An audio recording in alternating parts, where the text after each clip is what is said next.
স্বপ্ন দেখেন, এটা নিঃসন্দেহে আপনার জন্য ভালো কথা। কিন্তু কথা হচ্ছে, শুধু কি স্বপ্ন দেখলেই হবে?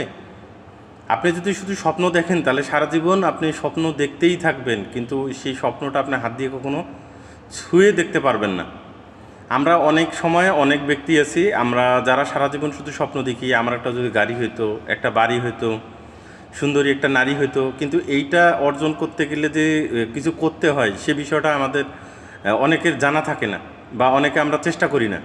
সুতরাং শুধু স্বপ্ন না দেখে স্বপ্ন দেখার পাশাপাশি আপনি স্বপ্নর যে লক্ষ্য সেই লক্ষ্যে আপনি পৌঁছানোর চেষ্টা করুন, কাজ শুরু করুন।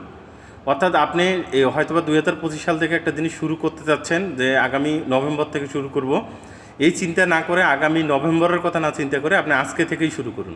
অর্থাৎ আজকে যদি আপনি শুরু করতে পারেন তাহলে আপনার স্বপ্নে আপনি একদিন এগিয়ে থাকবেন, আর আপনি যদি শুরু করতে দেরি করেন তাহলে আপনি একদিনের জন্য পিছিয়ে যাবেন।